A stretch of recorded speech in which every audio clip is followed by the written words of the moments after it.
Hi, everyone, and a very warm welcome to this first roundtable from the Customer Experience and Marketing SIG. Saurabh Agarwal and I will be talking to a remarkable panel of industry leaders today, and the discussions will focus on new possibilities in customer experience and marketing with AI. Before we jump into the panel discussion, let me quickly summarize the charter of this SIG, and then that'll give you the context for some of the discussions we're going to have going forward. Three things really. How can marketing and CX practitioners use analytics and AI to solve challenges that unlock growth? How can analytics and AI practitioners and experts stay close to the business and customer context to ensure that they design solutions for short and long-term business impact?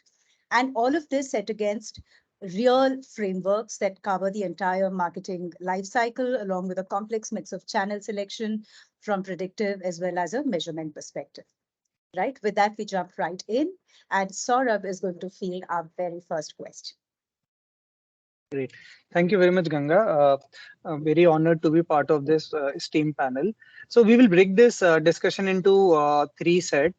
We will start with views from the participants onto the what they are doing in the AI workspace. So I'll start with Sandeep Sudarshan.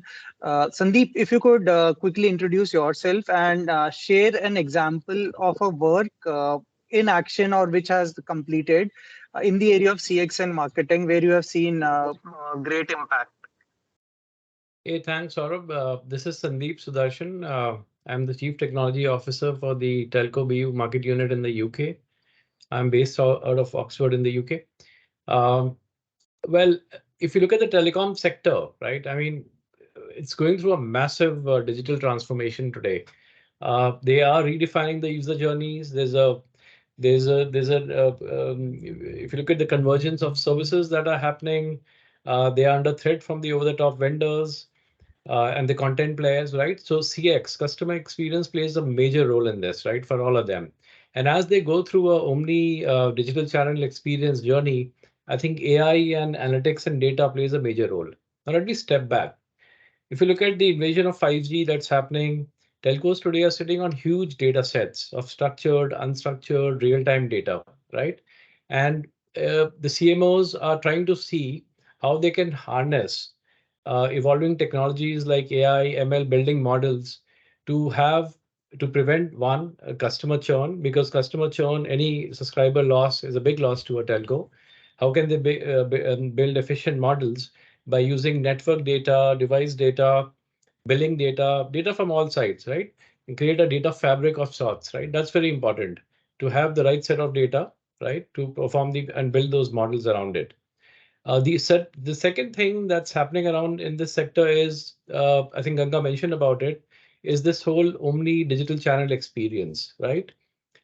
You can become a subscriber by going into a retail store or through online. You can actually talk to a chatbot today to directly become a subscriber, right? You can use mobile app to see your billing information. You can go to your e-commerce app to see what products and bundles that you have, which could be a SIM card with a data plan, a broadband, a content, Netflix partnerships, many more things like that, right? So how does that omni-channel experience work? I think CX and marketing plays a major role here. And when I say CX, it's not just about the experience on the front end, but it's actually also about the front end back end integration. And therefore, the architecture plays a major role, right? How do you create your data models around it? How do you standardize your data? How do you, let me give you an example, right? For example, imagine yourself that you are actually going through a cart and trying to buy a product, let's say on a telco's e-commerce site, and then you move on to your mobile app. Will you be able to see the same cart where you left, right? So that's the omni-channel digital experience that I'm talking about. Unbroken customer journeys, providing the best-in-class CX, right? And that's all possible today if you harness the technology, if you build the right IT architectures, right, build the right data models, more importantly, right, and and make a leaner, meaner kind of an architecture for your CX experience, right? So I think those are the key points, elements that I want to start this discussion with. Thank you. Great, Sandeep. So what I hear is omni-channel is the buzzword, but it is real in action, especially in telecom, as it's a physical product plus it has a digital experience in telecom, which is making the key difference. So with this, we'll move to Dr. Tuhin to share his experience and shed light from his experience in the area of CX and marketing. Please unmute yourself, Doctor. I'm so sorry. I'm so sorry. Thanks a lot, Saurabh. I'm Dr. Tuhin Chattopadhyay, Professor of AI and Analytics at Jacksam, Bengaluru, as well as I drive my own consultancy in the space of AI analytics. Now, let me start echoing what Mr. Sandeep was saying, because nowadays, with the advent of AI, and especially the application of marketing, architecture plays a major role and how it happens. Gone are those days when we used to get a project and then 3 months, 6 months we need to deliver a kind of marketing project. I shall take one simple example, say marketing budget optimization, because that's something very critical, how we can allocate the budget across the different promotional channels, right? Now, we used to apply, say, integer programming or even the genetic algorithm and colony optimization, swarm optimization at point of time. But then also how it used to happen, the data were given to us and then the algorithms used to be applied and then we used to give the results to the client depending on the performance of the different promotional channels. But with the advent of AI, now it's kind of real-time marketing budget optimization. And there lies a very critical part of the architecture. We develop a kind of data pipeline, data models, an integrated architecture where the real-time data of the advertising expenditure as well as the sales from every avenues continuously flows in the platform and the real-time monetary optimization of the monetary budget takes place. So that's something a kind of huge or giant leap, I would say, from the traditional way of doing the budget optimization. Great. So real-time budget optimization is the key thing which I hear, and especially with more money going into Google, Facebook ads, where people can bid and take decisions and do pilots and scale up. With this, I would like to move Sort to of 1 minute. yeah, Sort of 1 minute. What I want to say is that not only the real-time budget optimization is the platform development. That's the kind of evolution from a project-based approach to a platform development where the data will come in, and then the any of the models can take place. Yeah. yeah, perfect. So with this, I would like to move to Vinamra, who's and shared his experience, especially as he works in the media space, and that's also a very evolving thing and involves a lot of marketing budget consumption, and they use us to spend more money on their thing, both as a consumer but as a marketer as well. Sure. Thanks, Saurabh. My name is Dhanamra. I'm leading customer experience analytics at Z. Currently in this function, previously I was working with American Express in different capabilities and functions. So I'm going to touch base not on marketing analytics per se, but experience analytics, and I want to touch base on what Sudarshan talked about. He talked about the front end and the back end and how they should be in sync from a user journey and cross-platform journey perspective. What I'm going to address is that the optimization of the platform through AI is also a very solid use case. Now you get two kinds of data. You get server side data and you get client side data.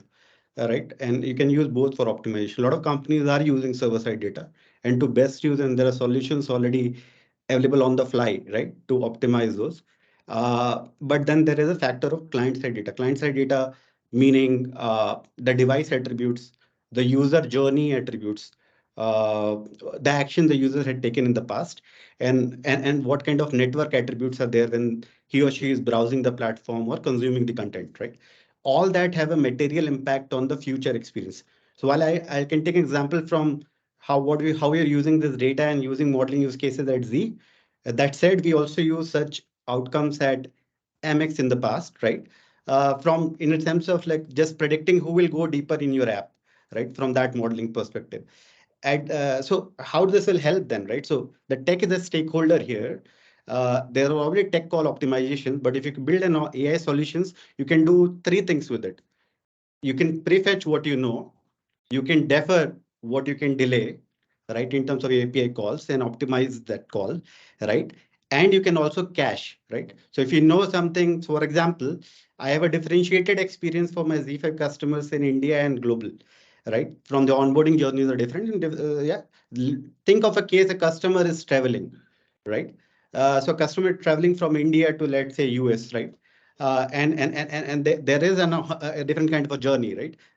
When you go to US as a market, right? So, but he or she is an India customer, right? So you cache that information upfront to optimize that experience, right? As they move and change geographies, right? Likewise, in the example of Amex, right?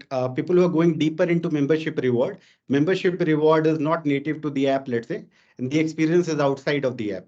Do we know how many people have gone to redemption? How many so behavioral attributes predicting the future behavior, and then the session level attributes on time spent on the platform and triggers you've sent to defer that call. Otherwise, you start calling all the APIs upfront, and it will have a material impact on load times. So these are a consequence of client-side data. I wanted to touch base on that as well. Great. So Vinamra, what I hear is definitely personalization is a key part in the journey, not only in the pre-order but post-order and how we are doing, and that's not only applicable in BFSI but also in your new role at Z. So that's great. With this, I would like to invite Aditya to share his thoughts in this space of CX and marketing AI applications. Sure. I'm president at Corridor Platforms. I'll take an example. I don't see Ganga on the line here, but or I don't see her video. But let's say, Saurabh, you represent a tier 1 bank and Ganga represents a tier 2 bank. Okay. And we are in a recessionary environment to some degree and extent. When we are making digital offers, let's say for growth or customer management, it could be a cross-sell or a new to bank customer. What is important is that the risk reward trade-off has become very critical, especially when you're acquiring in a recessionary environment. So let me illustrate that with an example, and the analytics will come through with that example. So sort of, you represent a tier 1 bank, you do a risk reward trade-off. So you do, let's say, a estimated realized yield on my particular offer that I'm making. So you'll take into account prepayment, you'll take into account default and a couple other parameters regarding my credit attribute, my location date, et cetera, et cetera. And you say, I expect to get, let's say, 7.5% yield on an installment loan that I'm giving you. And then you price the loan to the yield, right? So if I'm highly risky, your pricing is going to be higher. If I'm less risky, your pricing is going to be lower. On the other hand, Ganga, who represents a mid-tier bank, has more blunt hammer rules. She doesn't use risk-reward trade-off explicitly. So let's say, Saurabh, you price the loan at 11.5% and Ganga prices at 10%. Guess what happens? I take the 10% loan. As a customer, I'm greedy. I'm going to go to the one that is offered at a lower rate. What happens is I have now become an adverse select on Ganga's portfolio. Saurabh, as a tier 1 bank, was smarter. You priced me for risk because it is important, and you did not onboard me as a customer, but Ganga did. And within 3 months, I'm starting to now go delinquent on an account, and sort of smiling because he stepped away from a burning stone, and Ganga now has to figure out how to recover money collect on my outstanding debt. So bottom line, real-time yield optimization as an optimization problem at the point of decisioning. Remember, we're doing this digitally. So I, as a customer, Aditya, had 5 browser tabs open, right? So I had a mid-tier, I had a sophisticated tier 1, and a few other specialty fintech lenders. And I took the best deal that I got. And I wasn't concerned about being busting out or being delinquent or being an adverse select. It's the responsibility of the institution to do that. And I think the same concept around sophisticated optimization real-time at the point of real-time decisioning applies to insurance and other similarly regulated verticals too. So that's an example, and we've been working with multiple banks, and we kind of do this whole framework for calculating real-time yield optimization using a capability called framework on our platform quite a bit. I won't get into that today, but that's an example. Thanks. Great, Aditya. So I think so. Unless somebody is using an incognito mode, it will be difficult for such people to be caught. But very nice example. Real-time decision making, especially when everything is at a click of a button, is a key. And as we go more digital decision systems in a product approach with the best of the AI engine will be really helpful. And what Vinamra also shared is there is a lot of browser behavior or customer behavior journey data is coming in. So everything put together is an opportunity and a challenge. So yeah, so with this, I would like to invite Satya Moy to share his thoughts and experience on the subject. Yeah, thanks, Saurabh. Thank you, everybody. Great to be here. I'm currently in the process of launching a company and in a stealth mode. Have a couple of decades of experience in the field of applied data analytics. Been with Citibank, GE, and last 7-8 years was part of the growth of a startup called Analytica Data Lab. So this topic is pretty intriguing, and as I'm hearing, it's so diverse at the same time. It needs to be at the so atomic level, right?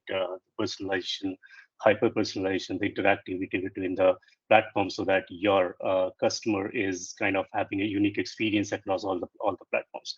Now, several examples come to mind as I look back. One of the particular ones that I'd like to pick, which was done a few years back, but still pretty relevant, which is an example of personalization going to hyper personalization at scale, right? So this is building of a personal finance management B2C portal, which was done at a national level at US, and was done by extrapolating data from a large bank, which represented about 9% of the entire payment that the entire US adult population makes, right? Now, the intent of the platform was to give an experience, a real good experience to an individual customer who comes and extracts benefit out of the platform by becoming wiser in their personal financial decision by learning from peer, right? So it's like a P2P insight extraction platform, which can through which a value can be extracted so that you are making decisions which are beneficial for you, right? So it was very important to give that experience. So for example, sort of you as an individual enter, and if you do not resonance get this feel of resonance from the platform that okay, it's actually the insight is tailor made for me, you will have you will go away, right? You'll have a withdrawal symptom, right? So so what exactly was done, and I'll not take too much time, but it's important to kind of understand how the methodology was adopted to give that experience at scale. The credit card data of 9%, which represented over 9% of the entire payment that goes to the US population, was micro-segmented at a geo-demographic level, and also at a spend behavior level, and also at a spend category level. So there are about 2 million plus micro segments, based on which was extrapolated, or the scaling factors were applied to match at the US spend level. The Bureau of Labor Statistics, the economic data, the census data was utilized to make those extrapolation done, so that it is representative of the representative sample. And a predictive analytics was applied using machine learning algorithms to also make the insight predictive for the user. So when it came to life, it kind of not only gave insight to the user about how they become responsible for their financial decisions by learning from their peers. So for example, if I belong to the same geography at a zip code level, right? If I belong to the same age category and my interests are also similar, and if my peer belonging to the same micro segment is saving X% on grocery every month, or spending or saving Y% on travel every month, at the same time fulfilling their hobby of doing something else, then there is an insight that is valuable for me, and I start to manage it at that level. So an example of customer experience at an individual B2C level that I wanted to share. Great. So basically, I think so. What you have been talking about is there is a lot of personalization and things happening with using both online, offline data across with strong algorithms. Uh, so yeah. So with this, I would like to request Anirban to share some bit of his thoughts on the subject with his experience in consulting. Sure. Thank you, Saurav. Anirban Bhattacharya, first time on this forum. Very glad to meet all of you. Vice President and Head of Data and Analytics in Tech Mahindra across Europe, UK and Ireland, Middle East and Africa. I also happen to be India's first analytics leader with a global customer experience accreditation. That's been an area of passion of mine. So keenly, hearing all of you out, all the leaders out here. So I'll possibly, draw all our attention on a couple of paradigms which we are seeing, and the paradigms have shifted, I would say, over the last 5-6 years quite significantly. The first paradigm is the move over from selling products to selling solutions to now selling experiences. That's what top brands sell, and that's what top brands focus on. That's one paradigm. The other paradigm, I think two of my co-panelists alluded to it in quite a bit of details, is on what's happening on the inner side. What are the enterprises doing? Selling experiences is essentially on the customer side. How are the enterprises getting aligned? So platformizing the technology, productizing the solution, and consumerizing the front end.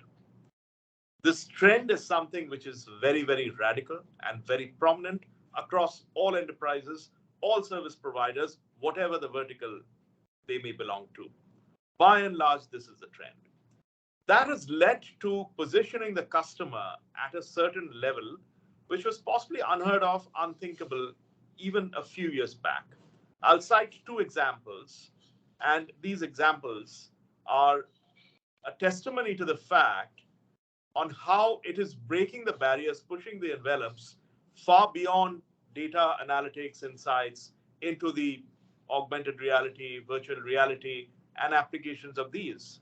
So I have a penchant for watches. I happened to spend some amount of money way back in 2005 to buy a Rolex when I was based out of Brighton, long time back. Of course, it didn't cost me an arm and a leg. I bought it on Boxing Day, 2005. I still remember, 26 December. Now, obviously, this penchant somewhat leads me to asking, people who fancy Rolexes, what is the latest brand and things like these. Very recently, one of my senior bosses in Western Europe, when I was there a few months back, it was very clear that he didn't have the time to go to the shop, but still he would want to see how the Rolex looked upon him. How did it look when he sported a Rolex on his wrist?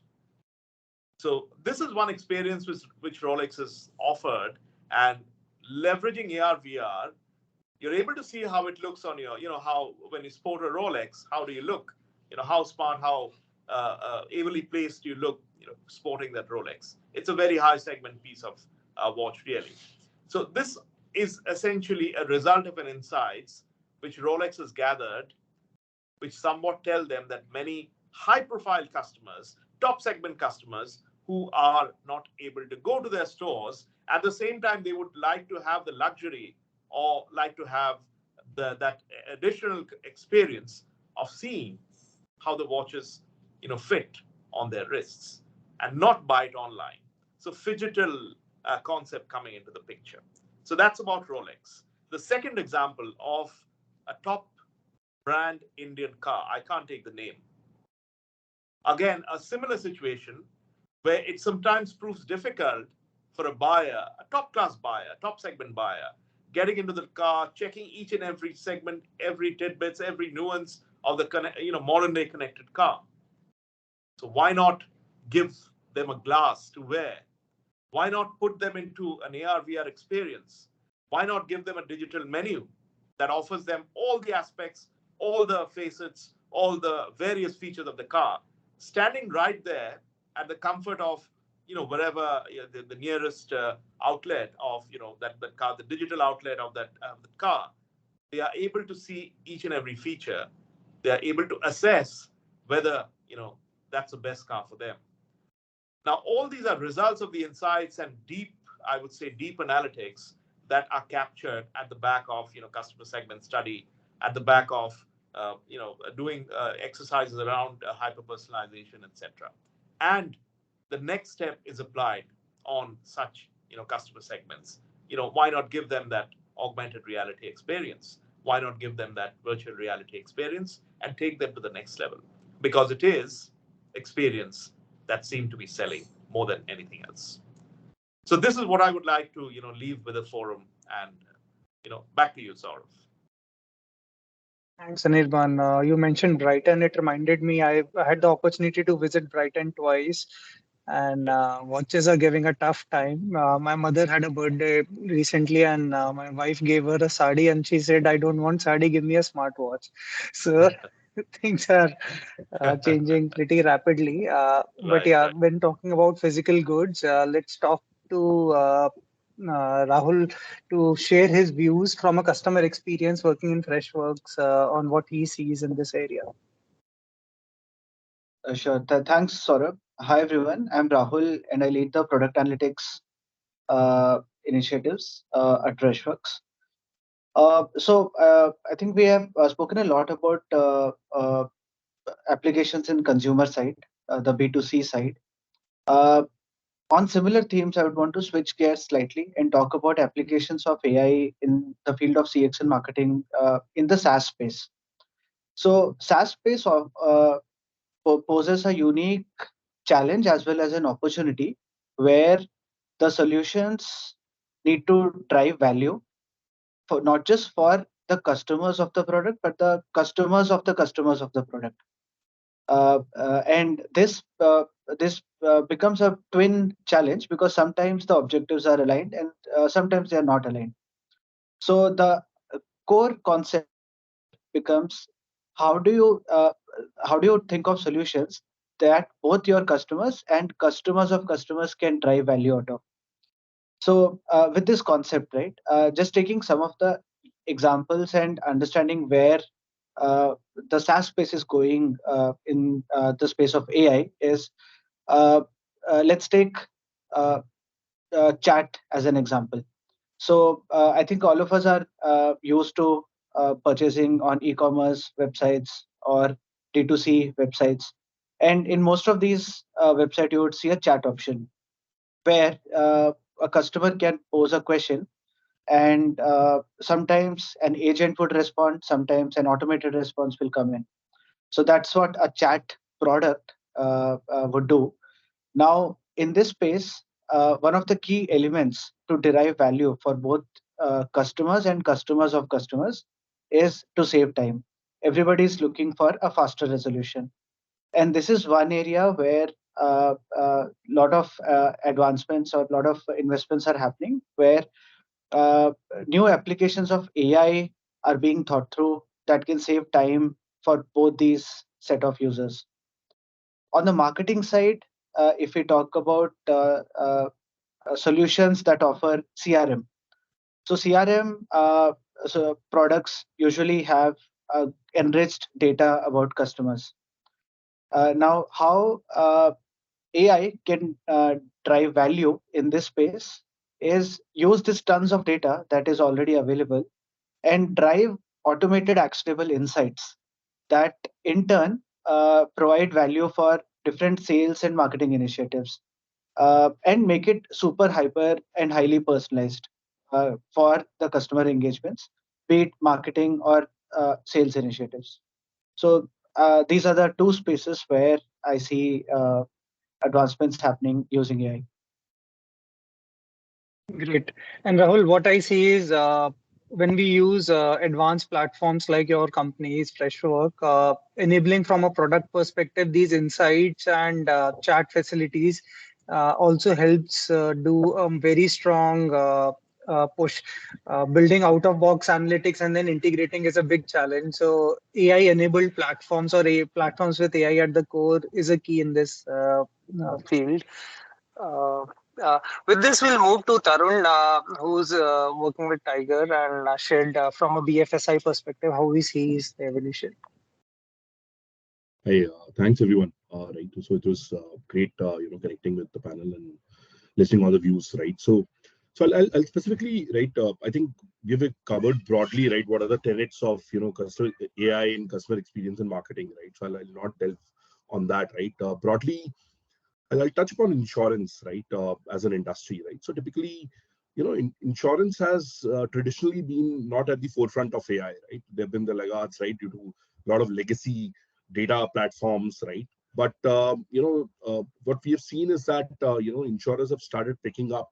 They've realized the competitive nature of the market right now and started leveraging a lot of data-led transformation initiatives, right. So talking specifically, right, in a model like, typically in PNC life insurance, right, it's a very low touch model.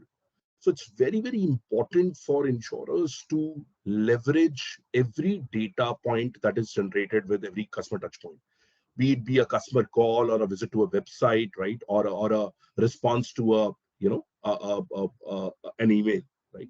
It's very, very important, and this is where this lays the foundation for insurers to be able to effectively drive AI initiatives in customer experience and marketing, because having a good data fabric, a good 360-degree data foundation is at the core of any AI-led initiative, right? So I'll give an example to this group. Is one of the projects we did for a large Fortune 100 PNC insurer, right? They were the problem statement was this, right? They were receiving tens and millions of calls, right? Annually, and less than 1% of them will go, for a manual, sort of a QC review. So it was very, very difficult for a, behemoth size insurer to even know what customers are experiencing, right? They had practically no clue on their customer service operations, right? And they knew there were problems, right? So I think, so the way, I think the kind of solutions that we sort of brought in were a slew of use cases which can be leveraged basis your customer call interaction data, right? Your speech text translated data, and things like, right, detecting customer intent real time on the call, uh, detecting customer sentiment throughout the call conversation, and then nudging the agent in real time to do several interventions, right? We also realized, even the customer journeys were not optimized for this insurer, right? Agents were transferring calls haphazardly, the calls that could have been, resolved by a particular agent, specializing in a particular domain like a claims or a, sort of, service, domain, were getting transferred to a higher value agent, or higher trained agent. So all this was solved using, AI, using large language models, try to predict what is the right intent, uh, what is the right transfer, when the call should be transferred or not. The other element of, which we typically miss out, right, is the whole KYC compliance authentication element in customer experience, right? Now, typically we have seen, right, if you under authenticate a customer while onboarding, there is a risk that you carry. You can't do that, right? And there are regulatory norms, especially in the US market. But if you over authenticate, that leads to, having higher call times, customer waiting for a long time, and that completely tosses off, the customer experience. So what we realize, right, working over a 2-year journey with that, insurer, is that you do not need always, the entire 360-degree data to make, transformational changes in customer experience. You can take a domain, particular, identify the use cases, right, and then work with the, customer to, embed and enable interventions on top of it. So I thought I'll share it with the group. Back to you, Saurabh. Great, Tarun. I know these are such deep topics that we will definitely have one session each to understand the depth. This is just the advertisement for all. So as we complete the first section, I would request Ganga to pose the next one, but this will be a rapid fire one. Yeah. So what we'll do is, given paucity of time and knowing that as marketers we are nimble and agile, we're changing the format. So it's a rapid round robin. Each of you will speak for 60 to 90 minutes. Pick the next person that you want to Seconds. answer the question. Seconds. Second, sorry. Yeah. 60 So to this is 90 a real seconds. format question. Yeah. Okay. And you pick the next person that you think should answer that question, right? So treasure trove of insights here. And like Saurabh said, I hope the community reaches out to each one of you to get more detail on everything that you've shared. What we want to know now is one exciting new initiative that you're working on, and how do you stay real while doing that and stay away from all the hype surrounding you? I'm going to start with Aditya. All right, 90 seconds. So building on my previous example, interactive offer management is becoming very critical right now. High level, we're moving from optimizing approval rates to optimizing acceptance rates. So now multiple offers, the lender in this example that is able to offer the best digital user experience, the most flexibility in the offer structure, the term structures, and be able to close fast is going to be the winner, right? So just having 100% approval rate, but only 20% acceptance rate implies that you only get 20% of the loans on your books. So interactive offer management is one area that we're working quite deeply in and thinking about that very strategically and very digitally in terms of what you do in ad placements, et cetera, et cetera. Tuhin, you're next. Oh, thank you so much. So the most important thing that we are doing, we are currently amalgamating the AI with robotic process automation while doing the customer journey orchestration.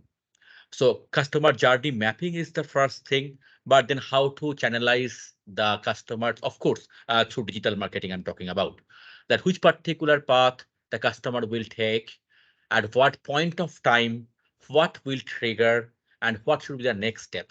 Everything we orchestrate and where we amalgamate. It's a kind of cognitive automation, we can say. Yeah. Next, Anirban. Thank you, Tuhin. I think an important thing which is of a lot of interest to me is composable enterprise with an integrated data integration and customer experience paradigm put together. Essentially, the whole objective of a composable enterprise where you are trying to make everything into microservices, trying to drive the individual pieces in building blocks, and at the same time you're having a unified data paradigm and integrated loosely coupled architecture and focus on customer experience for those individual building blocks. That's something will speed up things significantly and will truly, keep the agile flavor all through across the enterprise and drive a data-driven, intelligent enterprise. Vinamra. Thank you, Anirban, for passing the baton to me. Hi, Ganga. Hi, the panelists. So I would like to talk about causal inference, right? So in the field of consumer analytics, we are playing with a lot of consumer KPIs, which can change course, etc. And they may be impacted by a number of internal factors, external factors. And we've all gone through that type of traffic, consumer profile, mix changes, external factors in our case, like the external content events. So all of it is a factor. Causal inference is an area of work in which we can do more robust RCA, right? For any consumer KPIs that break, and we can drive attributable coefficient to those factors, right? In terms of an equation baked in causality, of course, right? On top of it, the causal inference is also a panacea for continuous A/B experimentation, right? So you bring a change, you test it, but how many changes you test in a continuous experimentation, it's also an effort and a task, right? For the charters as they proceed through the product enhancements. So I'm extending beyond 90 seconds, but there is another area around causal inference to support ongoing A/B experimentation or doing A/B experimentation at a scale for low-hanging fruits, essentially. To pass So the next, baton, I'm just thinking who is left. My apologies. I can pass to Sudarshan. Hi, Sudarshan. Hey, thanks. I'm probably not the last one, so I don't need to do a Usain Bolt. I think Satyama is still left. Okay. So I think one of the key, I think Anirban also mentioned, the experience is what sells. So keep the customer in mind in front of you. Create that whole non-disruptive customer journeys across different channels, marketing channels that the marketeers will come and talk about, right? See if you can create that seamless experience for your customers. And customer experience is not just about the front end or designing the best of the experience, the UX. It's all about actually bringing it down to your network, your IT, building the right data architecture, data models, and ensuring that how can he get what he wants, right? So I think you have to really look at the architecture from the CX standpoint right till the end, right? The end-to-end journey. And in most of the transformation programs that I've been part of, generally people tend to miss that end-to-end design philosophy, and departments work in silos. So the ways of working need to be established right upfront, and then start working involving the right stakeholders and develop that. And the proof of pudding is in eating it. So essentially, I'm currently working on a prototype, a proof of value to create that kind of an omni channel digital experience in the telco sector. Over to you, Satyamar.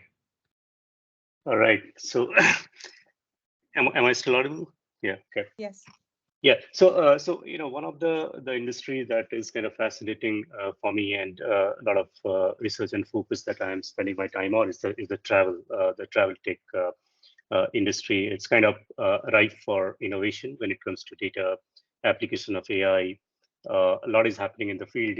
Post COVID, the industry is going significantly, growing at a very high rate, and travel is essentially an experience, not only at the touch point when the decision of the travel is made, but there's a pre effect, there's a post effect of travel as well, where the experience of choosing a travel curating or get it curated from some agencies or some third party, and at the same time the experience that one picks up through the travel also is very important, because a customer is looking for memory, right? So a lot of things happening is going to happen in this space with the advent of large language models and generative AI, where the curation of the travel is already happening. There are many startups who are already doing that, but how to hyper contextualize it, how to hyper personalize it to address the throughput of the industry, and also increase the repeatability, loyalty, and the purchase rate on a third party perspective for a do it for you model, right?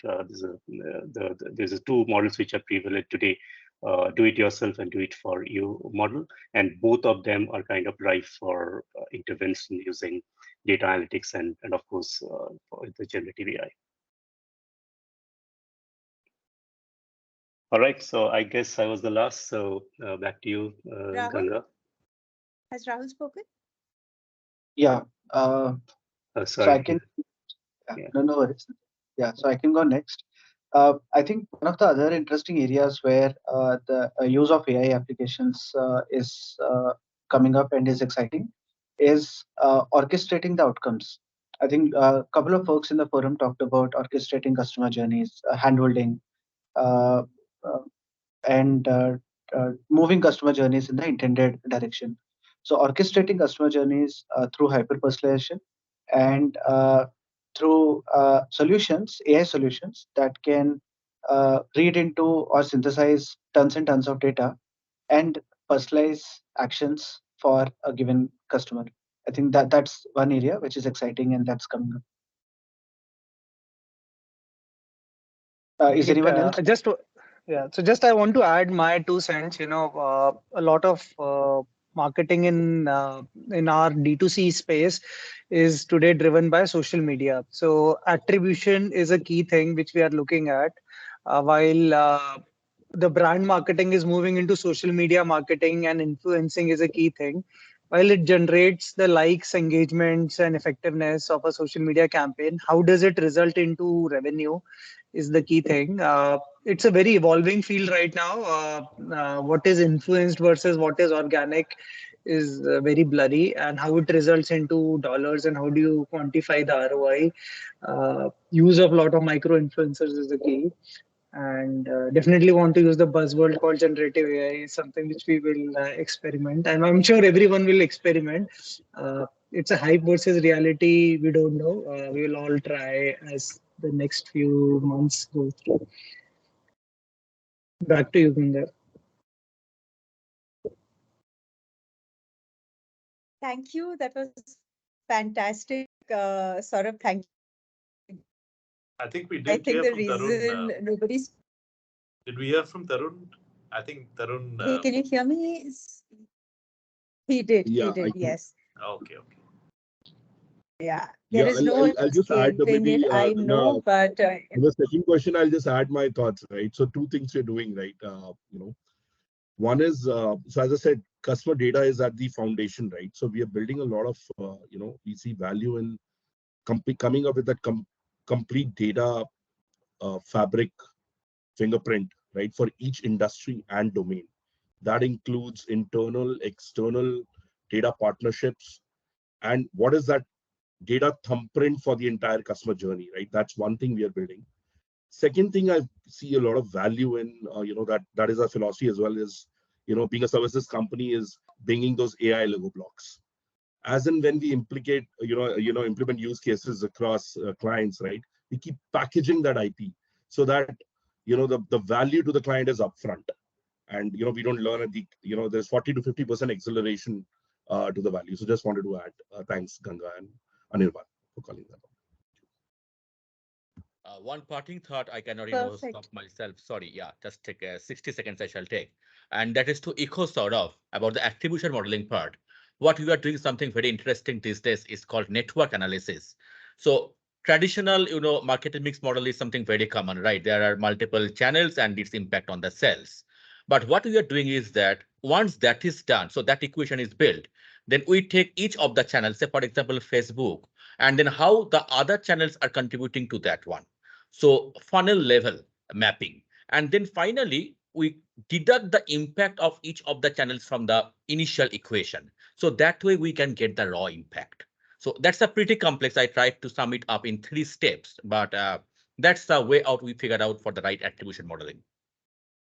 Otherwise, Thank this you, Dr. Markov. Rohit, for adding that. So I will tell you the hidden agenda behind doing this panel. We and Ganga and Shinjini were discussing what should be the roadmap. And we finally came down, let's do a round table. We will get 10 sessions. So we have got a session on attribution. We have got a session on marketing. And we have got session on omni-channel. So we have got a lot of sessions which we can do together as a team. And we'll look forward for all of you to participate in it. Thank you so much for spending time with us, and we definitely look forward to connecting with each one of you again. Bye-bye. Thank you. Bye-bye. Thank you, everybody. Thank you. Pleasure. Thank Have a you. nice evening. Bye-bye. Thank you. Thank you. Bye.